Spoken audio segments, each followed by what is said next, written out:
it's time for the O'Hara News and Editorial. This is the show that brings you news through the lens of men's rights activism. Robert O'Hara and co-host James Huff bring you current events and important guests who will share their insights as well. We also invite the most important people to share their thoughts and experiences here on the One You. This show invites callers to discuss the events of the week with the hosts and our guests. We want your involvement. So listen, call in, and experience the one show that gives it to you straight in a way no other media outlet will. Let's begin the O'Hara News and Editorial.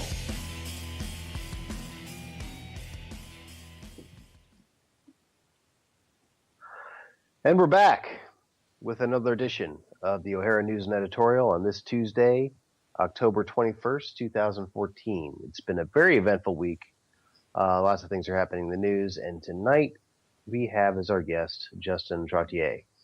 I've been wanting to have him on the show for quite some time. Actually, I was able to get him on the show tonight. I got in touch with him this weekend. So he's going to be on the show later on. I'm really excited about this. I've been wanting to have him on for a while, as I've said.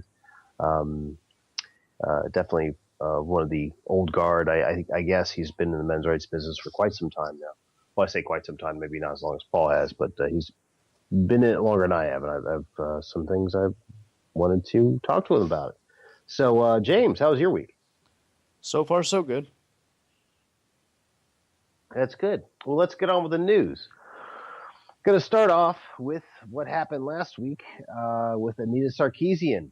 It was a huge deal last week on Tuesday, exactly a week ago, when Sarkeesian announced that she was not going to be speaking at Utah State University because of death threats that the administration there had been receiving via email, saying that there was going to be a Mark Lapine type massacre carried out if she were to speak. I wrote about this last week on Wednesday, and this was from last Wednesday. Last night, sources all over the internet, this is from my article titled Investigation to Sarkeesian Death Threats Reveals No Risk to USU Students or Staff. Officials cast doubt upon their validity. Late last night, sources all over the internet were ablaze with the news of emails sent Monday to staff at Utah State University, where Anita Sarkeesian was scheduled to speak today. This would have been last Wednesday, threatening a mass shooting if the event were to take place. In addition to the media frenzy, students and faculty protested the threats vehemently. If you do not cancel her talk, a Montreal massacre-style attack will be carried out against the attendees, as well as students and staff at the nearby Women's Center. I have at my disposal a semi-automatic rifle, multiple pistols, and a collection of pipe bombs. This will be the deadliest school shooting in American history, and I'm giving you a chance to stop it, the email stated. You have 24 hours to cancel Sarkeesian's talk. You might be foolish enough to just beef up security at the event, but that won't save you. Even if they're able to stop me, there are plenty of feminists on campus who won't be able to defend themselves. One way or another, I'm going to make sure they die. The email went on to refer to Mark Lapine, the shooter who went on a rampage on a Montreal campus a quarter century ago, killing 14 women and wounding 10 women and 4 men. In the 25 years since that shooting, the name Lapine has taken its place among the names of many other mass shooters and now has a status of relative obscurity. Among feminists, however, his name is often used to evoke images of terror and violence toward women. Utah State University Police is coordinating the threat information with other local, state, and federal agencies, including the Utah Statewide Information and Analysis Center, the FBI Cyber Terrorism Task Force, and the FBI Behavioral Analysis Unit, said a statement issued by the University Police Department at 4 p.m. on October 14th. On the website of the school's newspaper, Utah State Today. After a careful assessment of the threat, it has been determined it is similar to other threats that Sarkeesian has received in the past, and all university business will be conducted as scheduled tomorrow. I'm sure many of you already read this article. I'm not going to go on with it, but just to go ahead with the analysis, my own editorial analysis, this comes at the heels of other threats that Sarkeesian has supposedly received, which have never been substantiated, and which her critics increasingly, even up until last week, have claimed are contrived by her in order to get publicity and more money. I called up the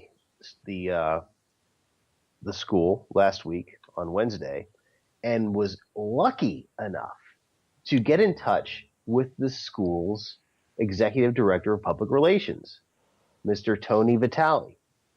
And I'm not quite sure he really fully understood who he was talking to when I interviewed him, but I recorded the phone call. Many of you heard the conversation.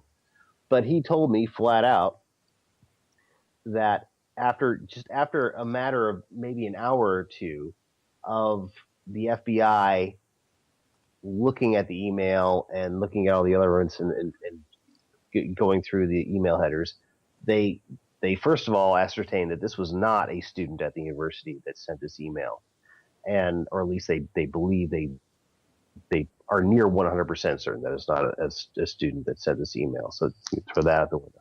But also, they basically said these threats are not credible. We do not perceive a threat here. So while this is not 100%, this does not make people 100% certain that Sarkeesian is contriving these threats, or that her supporters are contriving these threats in order to gain publicity. It makes it almost so.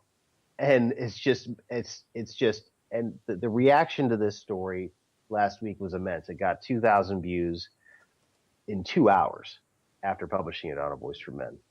The audio recording I had of that conversation was spread all throughout the internet, and all these major news outlets, and there were thousands of commentaries on the internet, and news stories about Anita Sarkeesian canceling the event. None of them have mentioned the fact that the school, in very short order, along with the FBI and state and local law enforcement, said these threats aren't credible. They made a big hoo-ha about her not speaking at the school, and the fact that Utah is a conceal and carry state, and that these gun freaks are going to come kill her. These anti-feminists, they want to kill her, and there's going to be another Mark Lepine style type massacre. Feminists love talking about Mark Lepine. That was the big red flag right there. Most people, if you ask most people who Mark Lepine was, they'd say no. But if you ask any feminists, they'd say yes, and that was a big red flag in the email that was sent. My own opinion, and I'm sure many people share this whole thing is just a publicity stunt. I really hope that the FBI finds out who this person is and arrests them for sending this threat. And I hope that when they find this person, that the University of Utah, whoever this might be, it might even be Sarkeesian herself or one of her buddies, I don't know. But I hope that when they do find this person, that Utah State University sues the crap out of them, because this business is just ridiculous. This is incredibly destructive. These people need to be stopped. They're lying. They're ruining the reputation of a right good school. They're terrorizing students, and they're poisoning an entire community of people, the gaming community. And they need to be found out for who they are. And the sooner the better. That's my thoughts about the whole story. James, tell me yours. Victim politics as usual. Victim politics to the nth degree. I mean, this is extreme. If it is what I'm almost certain it is well, let's see how many other states with concealed carry laws or anything like that she decides not to speak in. Yeah, right. I live in a concealed carry state, Virginia. Well, I think the reason she chose Utah to do that is because Utah is although Salt Lake City is a pretty big city, for the most part, it's a not a very populous state. So she can get by with never speaking there and not having to worry about losing speaker's fee money. So she just decided to pick on Utah. That's kind of what I'm thinking was going through her head. You know, I mean, how many conceal and carry states are there in this country? There's 1, 2, 3. Honestly, I have no idea, but it's a significant number. Yeah, we'll see. We'll see how many she decides not to speak in. Mm-hmm. Exactly. You know, just I mean, if she's so afraid of that law, then she shouldn't be speaking in any state that has concealed carry. Right. Yeah. Right? But I don't think that's going to happen.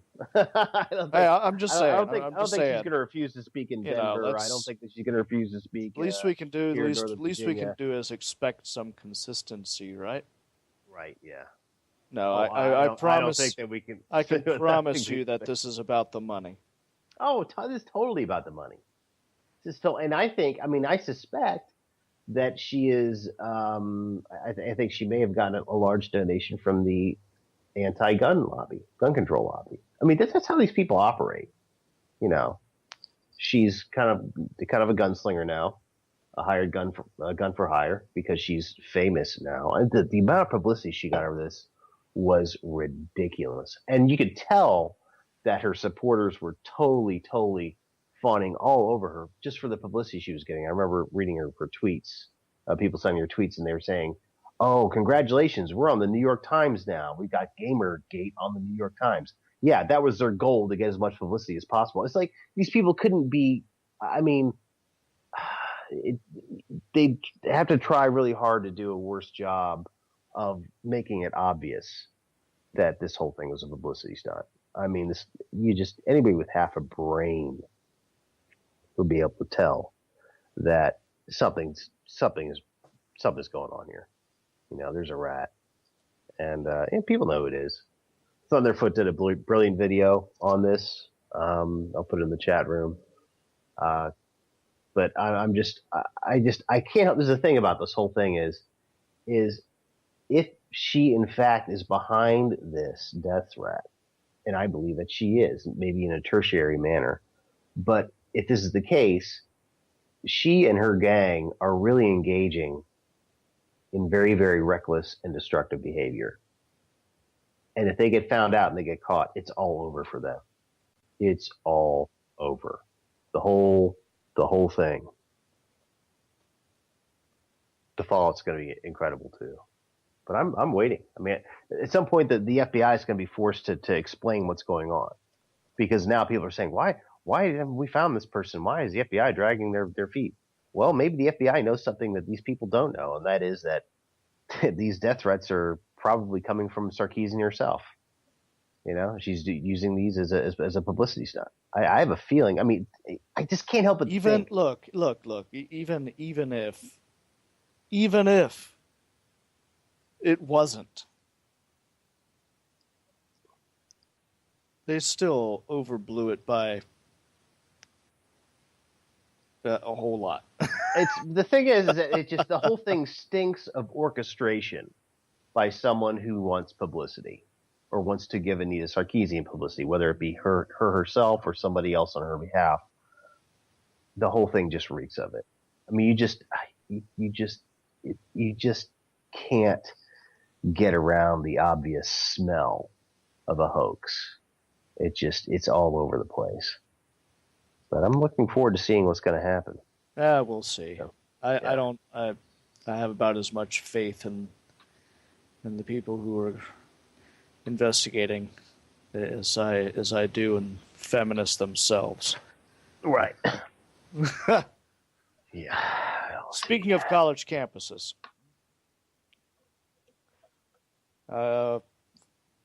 there's a author named Mark J. Perry wrote an article called "If Only 12% of Campus Sexual Assaults Gets Reported, Then Only 1 in 32 Women at Ohio State Are Sexually Assaulted, Not 1 in 5." And that's with the assumption that only 12% of campus sexual assaults are actually reported. And that's going by the Clary reports that are put out. Give me just a second here. Mhm. He said, in May, I wrote a post titled, Using White House Claim of Underreporting, Only 1 in 34 Women at Ohio State are sexually assaulted, not 1 in 5. The analysis in that post was used by syndicated columnist George Will in an op-ed that appeared in several hundred papers around the country, including the Washington Post on June 6th. And George Will referenced his post. Now, Will's column generated a lot of controversy, especially from women's rights activist groups and a group of U.S. senators, and the St. Louis Post-Dispatch, one of the largest newspapers in the Midwest. They dropped Will's syndicated column following the outburst of criticism. None of the other approximately 449 papers nationwide that subscribed to Will's biweekly columns dropped him. Washington Post editorial page editor Fred Hyatt defended George Will in his column, saying it was well within the bounds of legitimate debate. My original post and George Will's column were both based on OSU's campus crime data from 2009 to 2012. Now that Ohio State University has just released its annual campus security report for 2014, updated data for the years 2010 and 2013 are displayed in the table which is accompanying this column. Here's the White House statement. Sexual assault is a particular problem on college campuses. 1 in 5 women has been sexually assaulted while in college. White House statement number 2. Reporting rates for campus sexual assault are also very low. On average, only 12% of student victims report the assault to law enforcement. So there's a huge irreconcilable statistical problem here. Using actual reported crime statistics on sexual offenses at almost any U.S. college and applying the White House claim that only 12% of campus sexual assaults actually get reported, we have to conclude that nowhere near 1 in 5 women are sexually assaulted while in college. Alternatively, if the 1 in 5 women claim is true, the percentage of sexual assaults that don't get reported to campus police would have to be much lower than 12%. Excuse me. In other words, the claims that the White House uses don't work together, and they therefore both can't be simultaneously correct. Here's an updated analysis of sexual assaults at Ohio State University summarized in the above. Over the most recent 4-year period from 2010 to 2013, there were 104 reports of forcible sexual offenses to the OSU's Department of Public Safety, which included incidents that allegedly took place on campus, in university residence halls, on non-campus properties, including fraternity and sorority houses, and on public property adjacent to or accessible from campus. Using the White House claim that only 12% of campus sexual assaults gets reported, there would have been 763 unreported forcible sexual offenses at OSU during that period, bringing the total number of sexual assaults, reported and unreported, to 867. The Columbus campus of OSU has a total female student population of 28,000. Divide the 867 estimated sexual assaults over a 4-year period to the 28,000 would mean that only 3.1%, or about 1 in 32, would be sexually assaulted while in college. Certainly that's still too high, not even close to the White House claim that 1 in 5 female students are sexually assaulted while in college. Further, these calculations make the assumptions that 100% of the 104 forcible sexual offenses were male-on-female incidences, and none were female-on-male, male-on-male, or female-on-female, and B, none of the 104 reported offenses were filed falsely or later retracted, or C, All of the 104 reported cases involve OSU students, and none were reported by OSU faculty or staff. If any of those three assumptions don't hold perfectly, the 3.1% figure above would be even lower, and the 1 in 32.3 ratio would be even greater.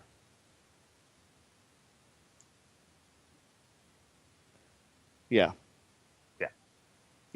Do the math. What have you got to say about this? An exercise in logic that, unfortunately, the press never, ever, or rarely, if ever, decides to partake in. I think it's just using simple algebra to find out that even if only 12% of rapes are reported, or 60% of all rapes go unreported, or whatever names they pull out of the sky, or wherever the hell else, whatever the hell else they pull their numbers out from, it still does not add up to this 1 in 5, or 1 in 4, or 1 in 3. These numbers that they also grab out of the sky or from wherever they pull their numbers from. It's just, every once in a while somebody takes them to task on this and it gets ignored. No one wants to say, hey, even if 60% of rapes, or whatever it is, 85% of rapes in this case, are never reported, then even then it's still like only at that point, not a very small group of women. Certainly, if that were the case, it would be something to be concerned with, but still not 1 in 5. Like 1 in 30 is what I commonly hear when we put these numbers to task. 1 in 30, or 1 in 40, or 1 in 28, or whatever. But hey, we're talking about feminists here. They don't have to make sense. When you're ripping up hysteria, you don't have to make logical sense of things. You're absolved from that as long as you get people upset, and that's the only thing these people care about. You gotta have the money going somewhere, right? Yeah, sure. Yeah.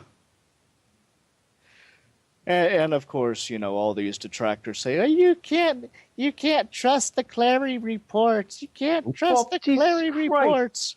These people fought tooth and nail to get these Clary reports, to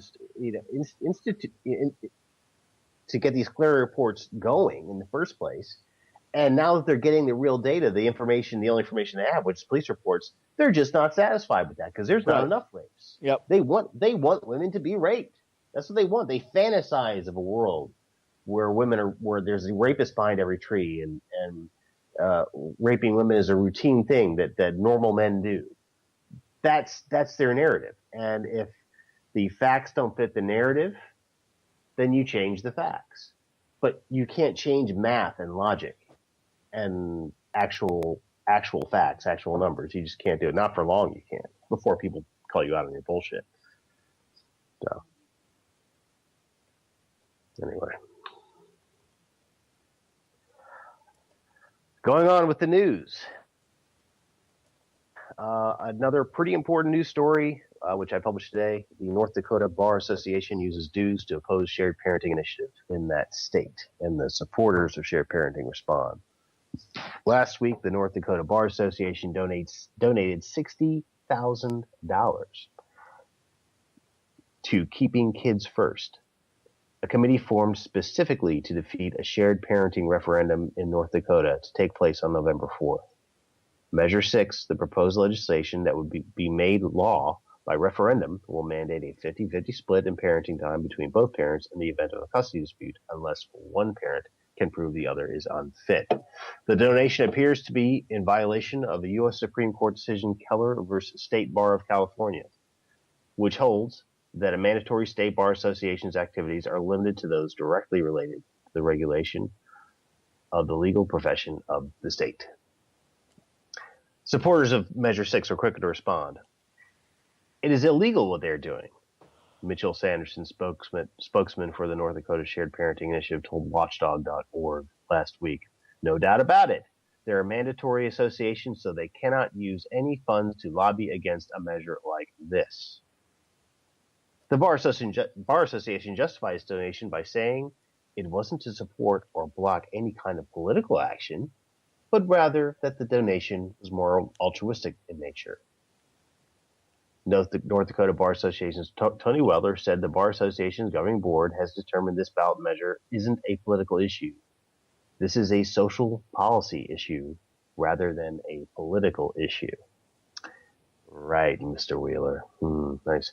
Robert Franklin, a former attorney and executive executive editor of the Houston Law Review, and now a board member of the National Parents Organization, argues that the Bar Association isn't using their funds legally, and litigation may be forthcoming.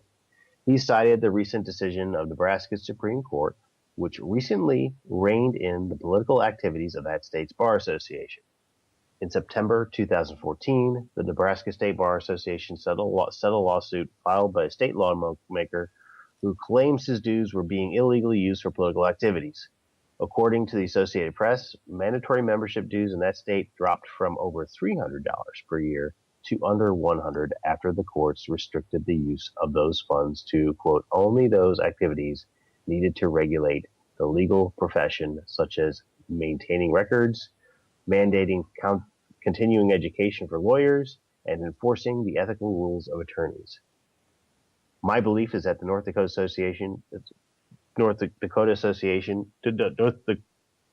Bar Association will shortly learn that lesson well, said Robert Franklin. According to Franklin, the Bar Association isn't complying with the Supreme Court's rulings in Keller and Abood. Keller very clearly holds, where you have a mandatory state bar, the dues cannot be used for anything but a legitimate regulatory function, Franklin said.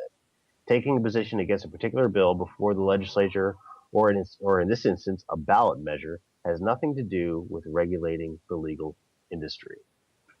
The article goes on to describe these groups that are involved with this whole, these people are trying to stop this referendum from going through. But we know what's going on here. These lawyers, they actually, besides feminists who have their ideas and their ideology at stake here, and also some money for them, but the lawyers more than anybody else, they're the ones who are holding this whole thing together. It doesn't surprise me at all that the bar would go through to these things, and this is extreme lengths. They know what they're doing is wrong and illegal. They know. They're just trying to stall. They just want to get the money in the hands of these people long enough so they can make a couple radio commercials and say, oh my gosh, if this happens, then fathers will be eating their own children on a regular basis. That's what they're going to do with this money. It's totally what they're going to do. Yep. They're going to make like 2 or 3 or 4 commercials. They're going to go out right before the election and say, don't vote for Measure 6. Children will die. That's exactly what's going to happen. Of course. Right. And yeah, I mean, oh, dude, totally. It's going to happen. And they threw this money at these folks, $60,000. Here's some money. You might have to give it back, but here's some money away right now so you can make these commercials so we can make this happen. I think that's totally what's going on here.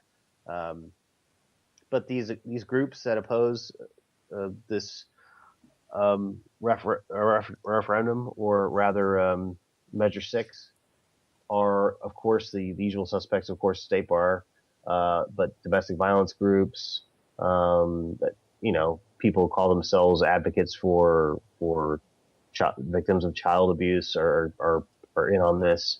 But disturbingly, the North Dakota ACLU is in on it too. And this kind of bothers me. The ACLU has been staying out of this debate. But of course, it's a state level chapter of the ACLU, American Civil Liberties Union. But this is bothersome to me. The ACLU up until now has, of course, they touted the feminist line, I think, just to be politically correct. But this is disturbing. They really are getting their necks into this thing. And I don't like that. I think somebody should call the ACLU out on that. I think that for anybody listening tonight who's in North Dakota, give them a call. Tell them what you think about this, because this is not okay. They should be a cut above these family court lawyers and feminists, but they're, I guess, not in Dakota. They're not. But well, what do you think about that, James? The ACLU? No, their chapters in Dakota, man. Their chapters in Dakota are obviously corrupt. Mm-hmm. And of course, the ACLU national offices aren't going to say anything about it because it makes them look bad. So they're just going to let it go with. Just real, but yeah, it's going to be more of the usual political fear mongering in that state, and I don't know. Look, we're coming up on the midterm elections here pretty soon. I think that's going to speak a lot over the next over the next little bit on what these people are looking for. You know, we'll see. Yeah. So, do you have another news story for us? Actually, yes. I've got one more here. This one coming out of Toy Soldier at WordPress. Not really a news story, more of a blog post, but I think it's important to cover the concepts that are in it. Give me just a second here. Sure. Here we go. It's called a Dose of Stupid version 102. Happens every day. In fact, it's pretty hard to avoid it. There are some things that can be understood with a slap on the forehead. Things so mind-boggling that one wonders how humans manage to evolve thumbs while being mentally inept. Case in point. Transgender woman can't be diversity officer because she's a white man now. I know what you're thinking. You think some woman had a sex change and now the liberals on campus have gone after the now him because of the patriarchy. It's much worse. Timothy Boatwright applied to an all-woman school. While he checked the female box when he applied for the school, he identified as masculine of center, genderqueer when he got there. Granted, that is rather nonsensical. But here comes this next part. By all accounts, Boatwright felt welcome on campus until the day he announced that he wanted to run for the school's office of Multicultural Affairs Coordinator, whose job is to promote a culture of diversity on campus. But some students thought that allowing Boatwright to have the position would just perpetuate the patriarchy. They were so opposed, in fact, that when the other three candidates, all women of color, dropped out, they started an anonymous Facebook campaign encouraging people not to vote at all to keep him from winning the position. Quote, I thought he'd do a perfectly fine job, but it just felt inappropriate to have a white man there. The student behind the so-called campaign to abstain said. It's not just about the position either, the student added. Having men in elected leadership positions undermines the idea of this place where women are the leaders. Now, the New York Times ran an in-depth article giving further insight, quoting, last spring as a sophomore, Timothy decided to run for a seat on the student government cabinet, the highest position that an openly trans student had ever sought at Wellesley. The post he sought was Multicultural Affairs Coordinator, responsible for promoting cultural diversity among students and staff and faculty members. And along with Timothy, 3 women of color indicated their intent to run but dropped out for various unrelated reasons before the race really began. So he was alone on the ballot. So they set up this anonymous lobbying effort on Facebook. Of all the people at a multi-ethnic women's college who could hold the school's diversity seat, the least fitting one was a white man. To recap, Timothy signed up for school as a female so his mother would not discover he is trans masculine. Now, once at Wellesley, he told his fellow students to call him Timothy and refer to him with male pronouns They did this with apparently little problem. However, as soon as he attempted to become a multicultural affairs coordinator, they turned on him because he's white and considers himself male. They think Timothy, a person who is female who identifies as male, you hearing this right?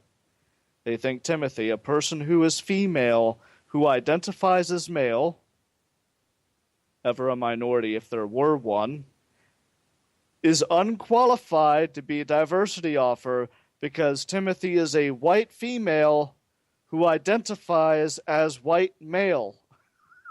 Yes. So you can identify with whoever you want to as long as it's not male. Then we're going to have a problem with you. Keep in mind that Timothy has done nothing to alter his body. Body is still female. Simply identifies as male. Yet that simple identification enough makes his fellow students hold his perceived maleness against him despite the likelihood that he has never experienced any male privilege at all. The politically correct fail is such a thing to behold. For example, there is this, quote, "Sisterhood is why I chose to go to Wellesley," said a physics major who graduated recently and asked not to be identified for fear she'd be denounced for her opinion. "A women's college is a place to celebrate being a woman, surrounded by women. I felt empowered by that every day. You come here thinking that every single leadership position will be held by a woman. Every member of the student government, every newspaper editor, every head of the Economics Council, every head of the Society of Physics. That's an incredible thing. This is what they advertise to students. But it's no longer true. If all that is no longer true, the intrinsic value of a women's college no longer holds." Oh my gosh. That fear is genuine. A student named Laura Bruno was interviewed and did not go well for her when she stated that having men on campus diminished the importance of having a women's college. The interviewer asked Laura to describe her experiences at an all-female school and to explain how that might be diminished by having men there. Laura answered, "We look around and we see only women, only people like us, leading every organization on campus, contributing to every class discussion." Caden, a manager of the campus student cafe who knew Laura occasionally, was upset by her words. He emailed Laura, and her response was extremely disrespectful. He continued, "I'm not a woman. I'm a trans man who's part of your graduating class, and you literally ignored my existence in your interview. You had an opportunity to show people that Wellesley is a place that is complicating the meaning of being an all-women's school, and you chose instead to displace a bunch of your current and past Wesley siblings." Now, Laura apologized, saying she hadn't meant to marginalize anyone and had actually vowed beforehand to not imply that all Wellesley students were women. But she said that under pressure, she found herself in a difficult spot. How could she maintain that women's colleges would lose something precious by including men, but at the same time argue that women's colleges should accommodate students who identify as men? Brilliant. Continuing on, I feel sorry for students like Laura. They want to be inclusive, yet they draw their sisterhood. They want their sisterhood. The moment someone identifies as male enters their foray, that ruins the latter possibility.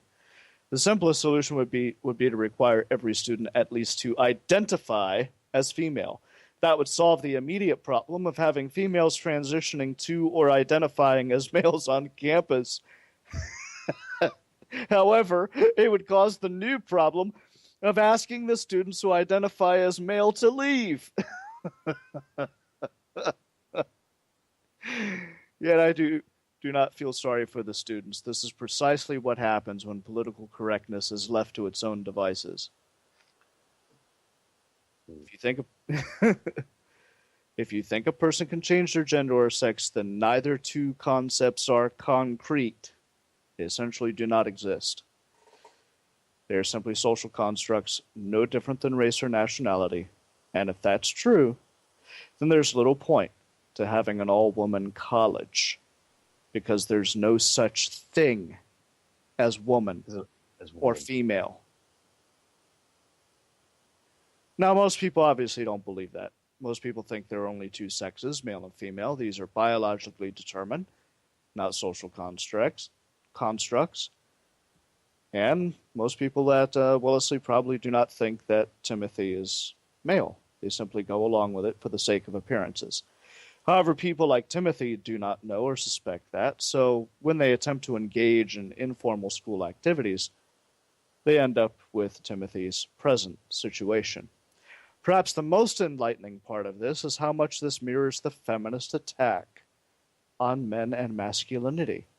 That is essentially the argument at play, that men, maleness, and masculinity are unwanted and bad. Even trans men attending Wellesley share that view. Quote, others are wary of opening Wellesley's doors too quickly, including one of Wellesley's trans men who asked not to be named because he knew how unpopular his stance would be. He said that Wellesley should accept only trans women who have begun sex-changing medical treatment or have legally changed their names or sex on their driver's license or birth certificates. Quote, I know that's a lot to ask of an 18-year-old just applying to college, but at the same time, Wellesley needs to maintain its integrity as a safe space for women. What if someone who is male-bodied comes here genuinely identified as female and then decides after a year or two that they identify as male and wants to stay at Wellesley? How's that different from admitting a biological male who identifies as a man? Trans men are a different case. We were raised female. We know what it's like to be treated as females, and we have been discriminated against as females. We get what life has been like for women. It is bias all around, from the students who do not want trans men in their school to the trans men who do not want trans women in the school to those opposed to men in general. This is it. This is what we are looking at. Amazing. Well, it's okay. Listen, I believe I'm not one of these people that thinks you're either born a man or a woman, and your sexuality can't be ambiguous. I know a lot of people that struggle with their sexual identity. I do. I'm friends with these people. But the thing is, here's the deal. What this article points out so brilliantly is that all of these people that say they're LGBT embracing, and you can choose whatever gender identity you want to choose and all this. This is gonna be great. But the second you identify with as being male, well, that's not okay. That's not okay. Well, that means that you can't be in this school, or you can't have this position, or anything like that. And here's the thing: if you read what a lot of these people are saying about Wellesley, this has to be a safe place for women. It should be only women inclusive and male women inclusive and male exclusive, and and it's just like if you heard any man saying this about a men's institution, are there any? Isn't it illegal now to have a male only school now? I mean, how many male only schools do we see in this country that receive Title IX funding? I'm sure Wellesley receives Title IX funding, but how many all male institutions in the school do we see receiving Title IX funding? It's amazing. It's amazing the hypocrisy of these people. They don't even try to conceal it. They don't even try. No, they won't. They won't. They can't, because it's too big. You can't hide something like that. Anyway, we do have Justin Trottier waiting for us. I wonder if we can go to a music break real quick, and then we can get him on. So we can make him available to listeners. James, do you have any music for us, or? Yes, I do, and here we go.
And we're back on the O'Hara News and Editorial, and we are joined with Justin Trottier.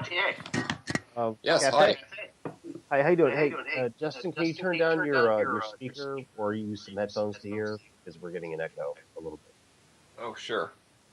It'd be great if you could do that. How's that? Oh, that's much better. Great. How you doing tonight? Oh, I'm doing well.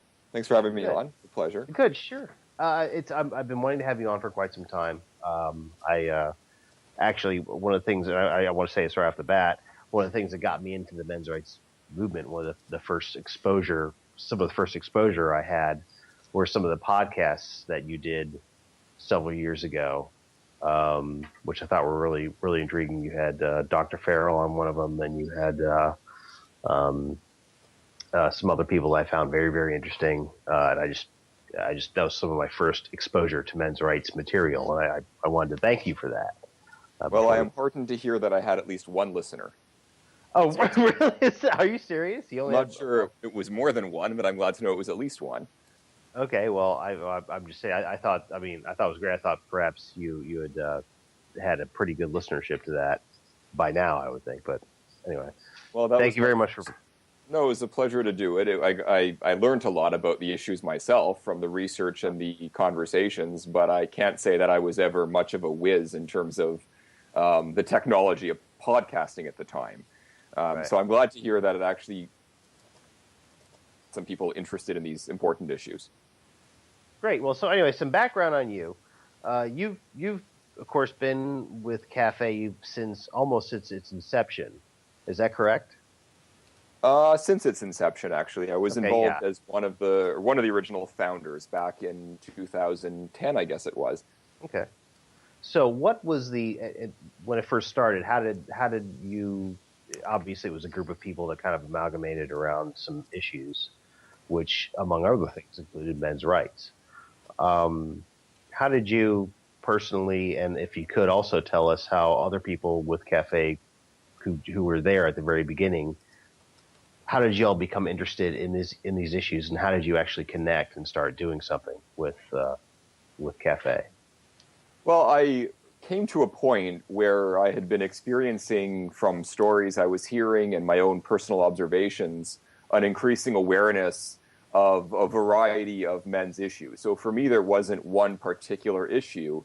It was that I was seeing things either in our culture or when it came to the disproportionately low number of social services available to men, or I was reading stories about the disproportionately the way in which men are disproportionately affected by violence in our communities. I live in Toronto. It's not a particularly violent city, but nearly every time there is a shooting, and they've been increasing tragically the last few years, you can predict that the victim is overwhelmingly likely to be a male. So I was witnessing all of these things, and people were telling me stories about the horrors of going through the divorce courts and being falsely accused of domestic assault and all sorts of things. Mm-hmm. And I started to research these areas in more detail and read a number of very good books. And then I looked around. I looked for organizations, because that's what I do is I join and I get involved in organizations and I try to make a contribution. I was actually very surprised to find that there were very few. There were a few organizations, not many, and the ones that were out there were dedicated to one particular issue, but there really wasn't anything in Canada anyway that was looking at the entire movement. So I got involved with a few people who were involved in these, as I say, these few organizations that existed, and I told them, we really need to build something that can connect the dots, that can talk about the intersection of all of these issues, and that can really get people thinking about the implications of where our society is going. And so a very small number of us got together, started putting on some events, started recruiting some volunteers, and that was back in 2010, 2011. Things really started to snowball, I guess, from there. And I should say we've always been very much a men's issues organization. So I know there's a very interesting debate about men's rights versus men's issues, but for us, it's been about putting forward a forum where people can talk about issues from different perspectives. So we're not necessarily putting forward any particular ideological position. We just think that these issues need to be talked about. I see. So where did the other people come from in the early days of Cafe? Were they people just like you? Were they just random? Was there any kind of like common string, or because it seems like a pretty diverse group of people, maybe probably mostly male, but even so, I know that people like yourself. I gather you've never been married, never been through a divorce or anything like that, but there were people from all different quarters, like divorced men, maybe second wives or somebody or whatever. What kind of people were attracted to Cafe? Well, you're right. It's a very diverse group, and it's diverse in terms of gender, in terms of sexual orientation, in terms of ethnic and racial and religious makeup. Right. There are certainly those who come at it because they've been through the system. Right. I have not, but I know many who have, and they do gravitate to an organization where they can make differences so that others don't have to go through the oftentimes tragic stories that they have. But I'm also glad to see that we have a lot of people who are interested in the issues, not necessarily because they've been directly hurt or people in their life have been hurt, but because they just kind of get it. Maybe they've come out of like a social work background and they've seen that the services that they've been involved with have not done a very good job of bringing men into these programs. So they want to kind of make up for that, or they've come out of more of a research background and they're just interested kind of academically as scholars in terms of understanding masculinity and the evolving nature of what it means to be a man. So we bring people from all over the place. And I think that's been one of the strengths of the organization, that we're very broad in terms of the issues that matter to us, as well as in terms of the approaches we take. And that's meant that we can really build a very large umbrella movement. So you've been pretty much, most of your activity has been occurring around the Toronto area, and you have built somewhat of a reputation with the University of Toronto. How did this work out? How did you build this thing? Obviously you just got some events together, and you pulled them off brilliantly. I mean, some of the most important things that have ever happened thus far in the men's rights movement have happened in Toronto because of you guys. There's no doubt about this. So how, I can't imagine that your relationship with the University of Toronto hasn't been at the very least interesting, and I'm sure it's sometimes strained. Can you explain how you built that relationship and how that's ongoing right now? Maybe you're not at liberty to do so, but if you're not, please tell me. But if you could, elaborate on that as much as you could. Yeah, well, I can speak to that to an extent. I guess the reason why we picked the University of Toronto, it's not too surprising. A lot of us are graduates of the universities in Toronto, and U of T is by far the biggest. It has the largest population density of students and faculty and staff. It's in the heart of downtown Toronto, so we can also draw in people from outside the university community. It's just been a very effective relationship that we have with the university and with the U of T Men's Issues Awareness Society. Although that particular student group isn't the only group in Canada. We have roughly 7 or 8 student groups, largely in Ontario. We've got a branch in Ottawa, a branch in Vancouver. We're actually going to be launching our first event in Vancouver through the Cafe Vancouver branch next month. So there's some activity going on in other parts. We've had some large events actually in Ottawa, the federal capital of Canada, because of some rape culture. I would describe it as a hysteria over the last several months or so, which has happened in that community in particular. And so we had some events looking at quote unquote rape culture. And those events, much like the ones at U of T, have also drew a protest. So it's not just U of T, it seems to be wherever we do these somewhat provocative, controversial events that there does seem to be a reaction. And it's often a mix of a positive reaction. We get a lot of people out and they tend to like to hear what we say, but then we also have a bit of a sideshow that trails along, and that can sometimes constitute itself of violent, harassing, illegal behavior. We've had fire alarms pulled. We've had doors blocked. These are very dangerous, sometimes illegal activities that are being done. So that's rather unfortunate. I think what's most unfortunate about that is when it takes away from the issues, because we always like to bring it back to This is an event about the boys' crisis, why boys are failing schools. This is an event about men's health. What can we do to improve the health and well-being of men in our communities? And whenever there are these sideshows, as I described them, I think we need to be very careful that we don't get too caught up in that, because we really do have life and death issues, and that I think really needs to be at the forefront of why we're activists in this particular area. But your question about U of T, yeah, I've learned more than I care to know about how the U of T administration works or sometimes doesn't work. I think we have, come to some understanding, though, with the administration. They have forced security on us that we haven't really needed. They've required us from time to time to change venues at the last minute, to take on special security fees at the last minute. But most of the time, they've been rather reasonable about it. And when we presented a case as to why they shouldn't charge us a fee, why they should cooperate with us, why it's in their best interest for our events to go on, they've tended to react positively to that. In fact, the last event we did just a couple of weeks ago, they reversed policy. They themselves absorbed the security fee, so we didn't have to pay that, and they actually moved us to a much nicer venue.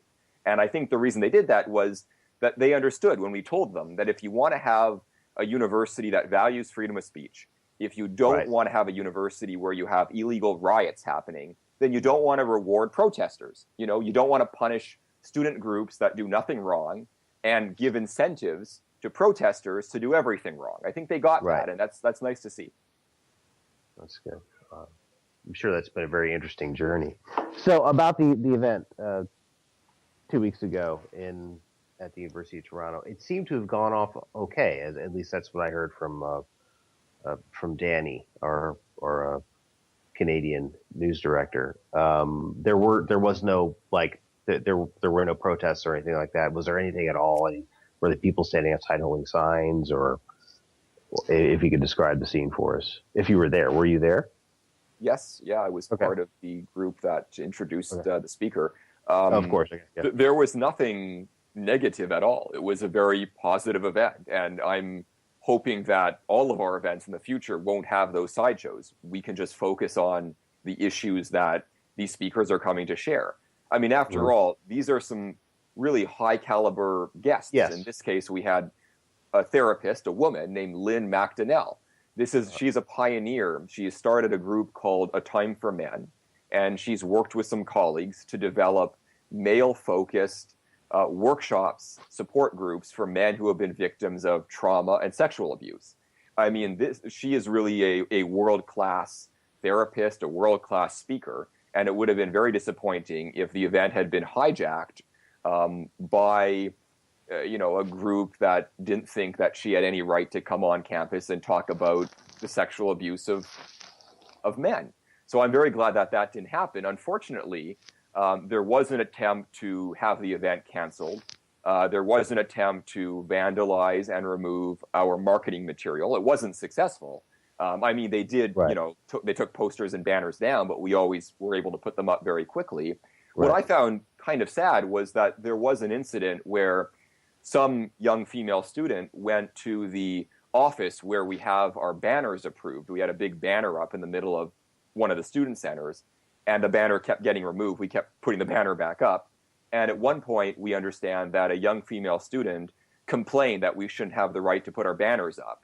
And when she was asked what offended her about the event, it was an event about sexual abuse of children, after all, she said, I don't really care what events they do. I just don't think they should be on campus. I see. So when I see this knee-jerk reaction, it really doesn't matter what the issue is. If they're not looking at issues through a feminist lens or through my ideological approach, they don't have there's no room for them on campus. I think something is very wrong when we get to that point. I see. So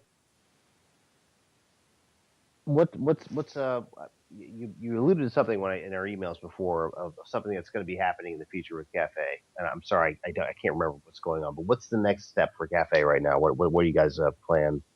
We have a ton of things going on. It's a very busy and exciting period. I guess the big thing is we've just opened the Canadian Centre for Men and Families, which is Toronto's first men's center, and it's one of only a few centers in all of Canada that is really dedicated to the breadth of men's issues.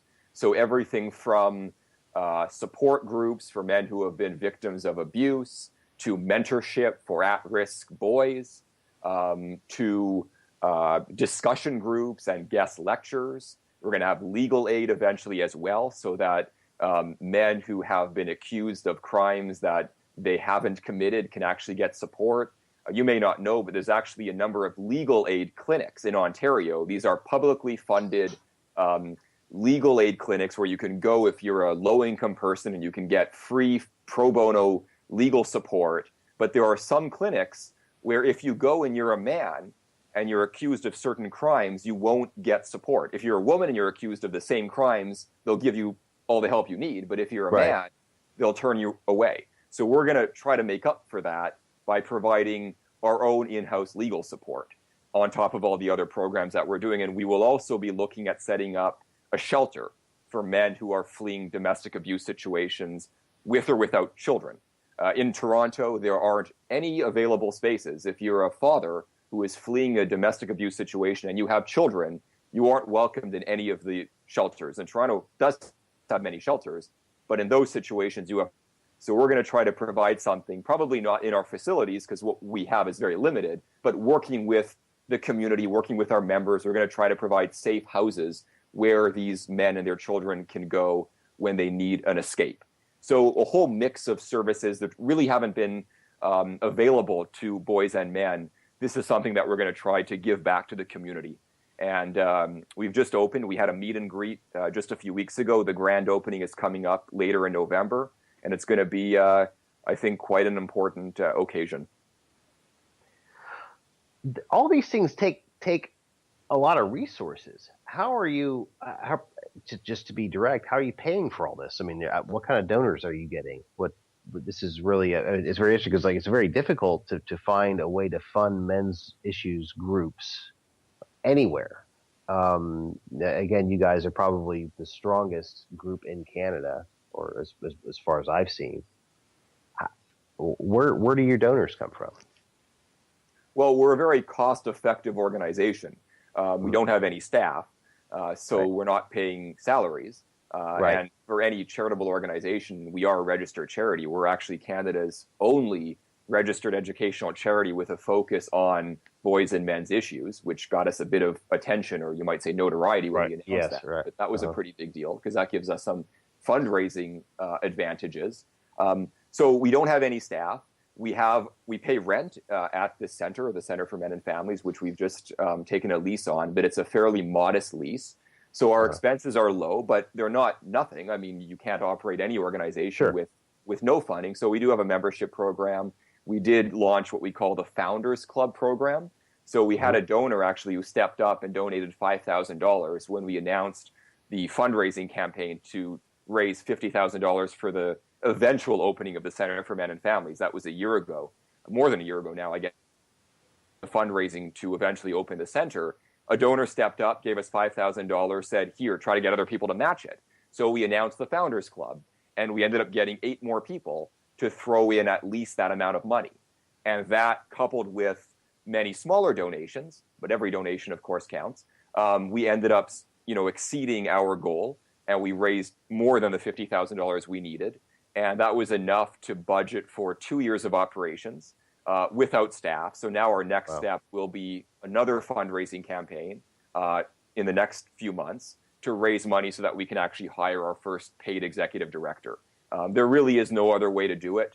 If you want to build a professional agency, a professional movement, you really eventually do need to professionalize. And that means having space, that means having staff, that means having people whose really full-time commitment is on building public awareness and providing services and resources to the community. So this is the direction we're going in. Great. Now I know you don't have that much longer to join us, but what I'd like to do, because it seems like you only have about another maybe 15 minutes. What I'd like to do is see if we can go to a real quick music break just after we announce the phone number and see if we can get some callers in here real quick for you. James, do you want to call do you want to announce the call-in number? Yeah, give me just a second here. I actually need to get it. Okay, folks, the number is 214-272-0408. I'll say that again, 214-272-0408. Give us a call.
And we're back with Justin Trottier. We don't have too much longer to speak with him. Please, folks, please consider calling in and talking with Mr. Trottier. James, what's the phone number again?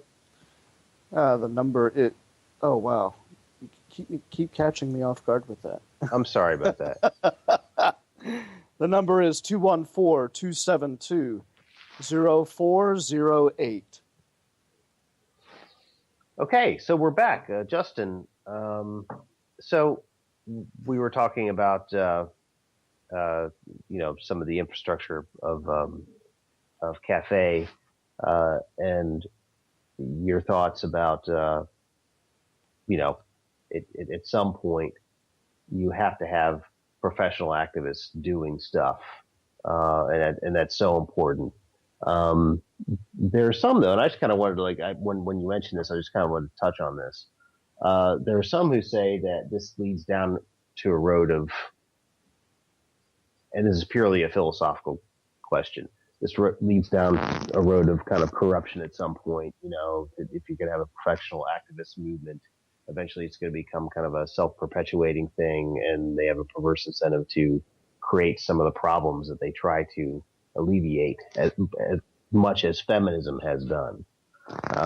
I got into an argument. The reason why I bring this up now is I got into an argument with somebody about this a couple of days ago, and I kind of wanted to ask you what you thought about that. Well, I guess I don't see what I'm doing as necessarily stemming from activism, more Right. as I see it as responding to unmet needs. So Right. what we do with CAFE or what we do with the Center for Men and Families is we provide services like support groups for those who've been victims of abuse, or suicide prevention groups, or mentorship for boys who are at risk of failing, which are desperately needed to, in some cases, literally keep men alive. Right. And in other cases, help them thrive, help them graduate, get into a career that's meaningful to them, help them be a better part of their families. So long as there are social problems like the ones I've just described, there's going to be a need for charitable nonprofit organizations to respond. I would love it if we Right. lived in a world where there weren't any problems. Right. But so long as we are imperfect human beings in imperfect societies, there will be a need for support for those of us who otherwise fall through the cracks. And I think it's safe to say that men are more likely these days to fall through the cracks, partly because they don't know how to ask for help, and partly because when they do, the services aren't always there. And so that's what we're trying to do, is just provide that unmet need. Have you guys gotten any clients yet at the men's center? Have you had anybody approach you and say, "I need help"? Can you know? Oh yeah, we had clients well before we were prepared to do anything for them, unfortunately, and that's really the sad thing, is that we've had people calling us and even dropping by, needing services which we're just not in a position to do much about, because we're new, because it always takes time to build things, and we stated a very ambitious vision, but it takes time to be. You can actually match vision to reality and provide support for people. So we're getting there. We're filling in those gaps. We're actually going to be releasing a website in the next week where we will announce the first set of services that we will be providing starting in November, with a grand opening, as I said, later in November, where we will go into more detail about exactly what we're going to be doing. So we're very pleased to see that. And the other reason why it's sad that we can't do more is as you said earlier, it takes money, and we don't have enough to provide all the services we can. So this is a convenient time for me to, put a plug in for financial support to anybody who might be listening. They can go to our website, equalitycanada.com. There's a support us button, and any amount is, of course, it does actually go a long way, because our budget isn't huge. So really any amount actually goes pretty far to helping us do a little bit more for people who need help. What kind of numbers are you talking about? I mean, do you think you're going to have the resources available to help all the people that are already interested in the services, or not? I think the need will always far surpass our resources. But one way in which we're trying to leverage our scarce resources is through a model where we're not only providing services in-house, we're also acting as a referral. So people come in, they don't necessarily know even what's available to them, and we can then connect them with the existing social services. Because remember, I said earlier, Toronto has some great social services. Men just aren't necessarily getting access to them. So one reason that is men just don't know where to go. So we're going to act as a bit of a clearinghouse. They can come to us, and we can help them find where they need to go. And sometimes it's because while the services exist, they're not set up in such a way that they cater to men. So the other thing we're going to do is, when we started doing this, is we're going to proactively go to the services in Toronto, and we're going to find ways to improve them. And there's a few examples that are already happening. These are very positive examples. I'll state them briefly. There's an agency in Toronto called Sheena's Place, which provides support for those suffering with eating disorder and body dysmorphic disorder. But unfortunately, Sheena's Place has been doing great work since the mid-90s, but in all of that time, they've had almost no men who've ever walked through the door. So what they've done is they've started a men's pilot project, and they actually came to Cafe and said, can you help us? We want to recruit men. We don't know how to do that exactly. Can we partner, and can you help us to market our new men's pilot project? So that's the kind of example where we're not going to reinvent the wheel. Sheena's Place does a great job at, doing eating disorder services, but we can help them improve the program so they can get more men into their existing services. Another more recent example at the University of Toronto, where there's actually a community partnership office where the university partners with community charities and nonprofits. So we got an email from a young man recently who is actually working on a mentorship program in a particular community in Toronto, which is notorious for sort of gangs and poverty and that sort of thing. And it will be targeting at-risk young men.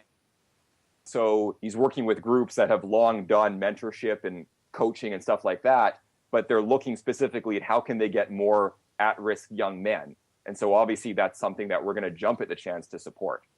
Right. That's really fascinating that you bring that up, because there's been resources out there with social services that have not identified themselves as female specific, that are saying, hey, we know that men are having these problems, but they're not coming to us. And they're approaching you and saying, hey, can you guys help us reach out to these to men, basically?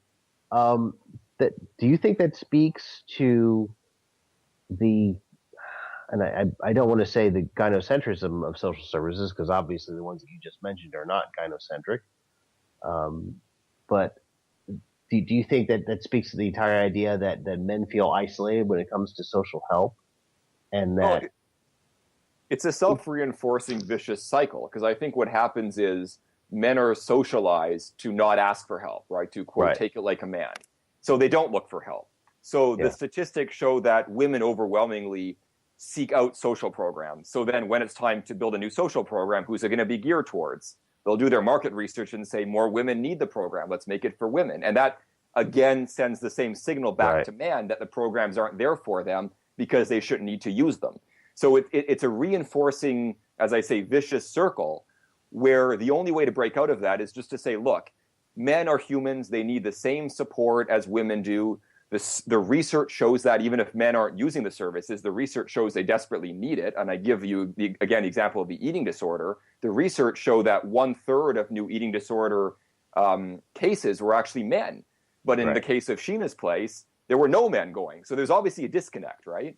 And so a group like ours can leverage our scarce resources by not redoing all the social services that the city does, but in making the case that these need to be extended to men, and creating an atmosphere where men can find the services and can lobby to have them created where they don't already exist.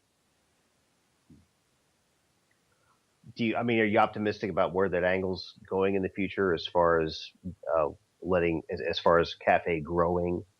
Do you think that by building partnerships with groups like this that you mutually reach out to, do you think that's you just mentioned leveraging your scarce resources?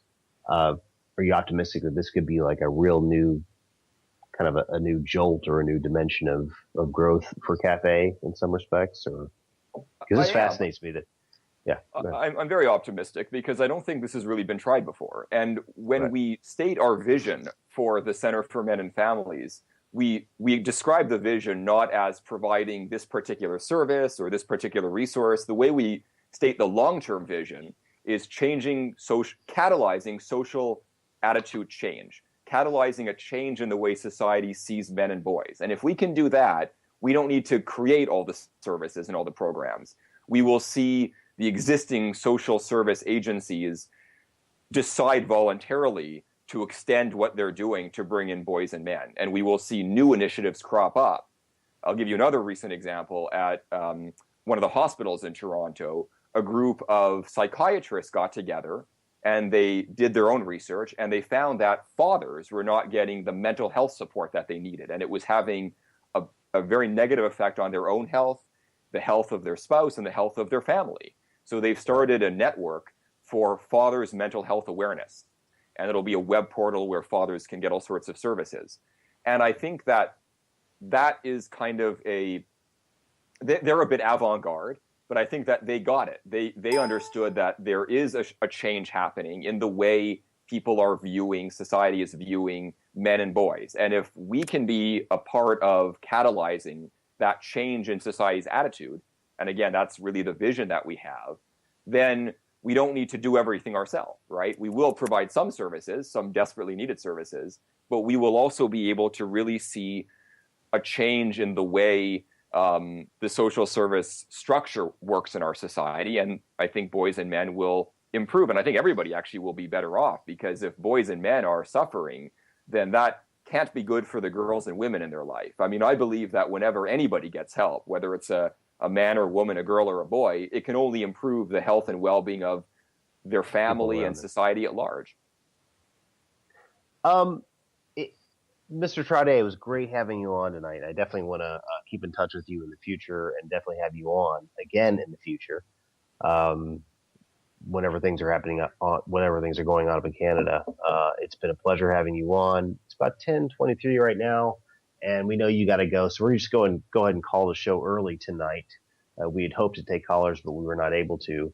But again, Justin, thank you so much for having for being with us tonight on the show. Well, thanks for putting on the show and for giving me the opportunity to share some of our work here. Great, wonderful, and we'll definitely keep in touch. James, do we have any final advice for listeners? Yes, we do. Take the red pill.